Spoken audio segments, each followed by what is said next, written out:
dog-proof coon traps. So I know I've talked in the past about the dog-proof coon traps that I use, um, and that is the R trap.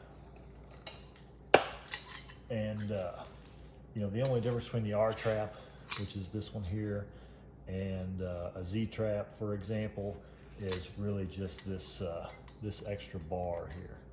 So that bar is a little bit longer and it's curved, and it's just to make it easier to set. So you can bring that guy down like that.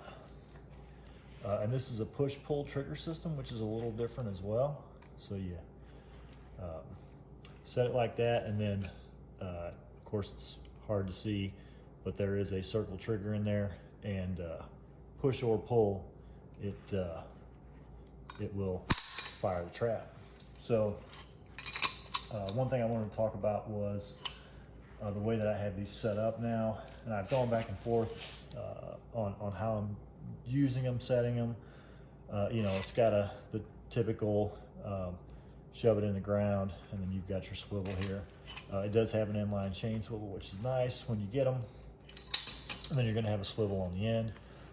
I add a J-hook to the end of that swivel, and I do have a couple of earth anchors that I'll take with me, and I've always got a driver and a hammer. But really, what I've gone to almost entirely is a 10-foot, I'm sorry, I think it's about 8 feet actually, about an 8-foot piece of cable. And so this end is solid crimped, right? So I go ahead and flatten both sides of that, so that's solid crimped.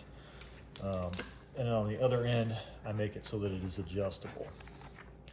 And basically I go around the tree or whatever I'm going around, and this is adjustable, so I can loosen this up and feed the whole trap and everything back through it, tighten it down against the tree, and then I just pull this tight so that that trap can't pass back through it. And then I have a loop around whatever, whether it's a tree or a root or whatever I can find out there in the field to loop them off to. This has proven to be much faster and easier for me than staking them with an earth anchor, for example. And typically where I'm trapping, at least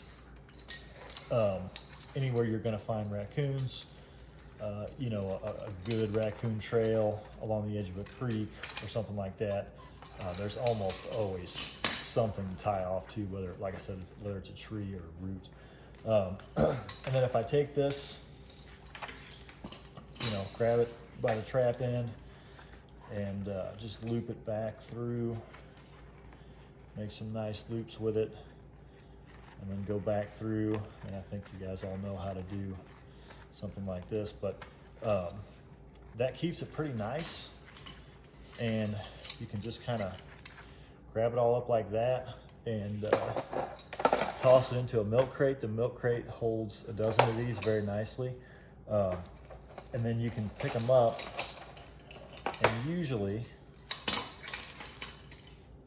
you can just kind of reach in and grab cable, and they come out pretty nice. They don't tangle up too bad. So that's a good way to anchor them and a good way to keep them.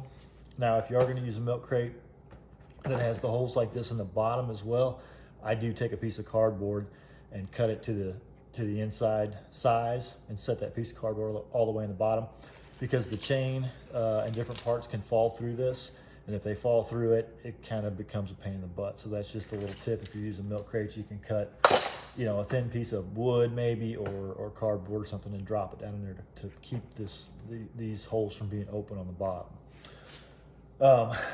And then talking about baits and lures for dog-proof traps, this stuff has worked really, really well for me. It's some funky trap tag, but I think you can get it at most supply shops, but it's a crawfish oil, and it has a real strong smell to it, and it has been the best as far as these type of oils. I've used fish oil and a couple different ones, but the crawfish oil, at least in my experience, has been the most attractive. It seems to do the best.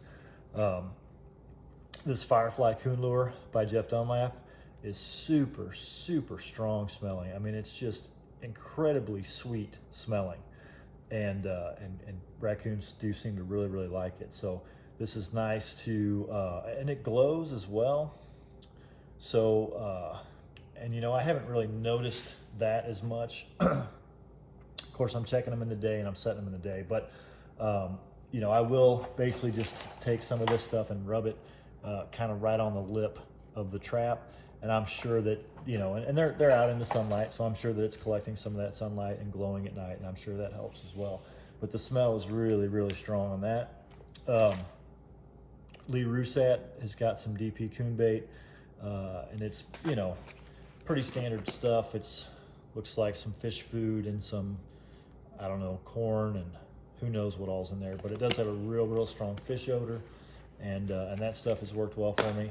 And then this stuff really works well too. This is the Blue Balls bait by No BS Lure, and this stuff, kind of like that Jeff Dunlap's Firefly, has a really intense sweet smell to it, and I think that helps it draw the raccoons in from the distance. So anyway, that's kind of what I'm doing, kind of what I'm using. And like I said, these R traps have worked well. The Firefly lure has worked well. All this stuff, for me at least, you know, is proving to be effective on catching raccoons. And that's it. So again, R trap, and it's a push-pull trigger, and I think that's it. Hey yo! Again, made to hold, not hurt. So there you go, guys. Thanks.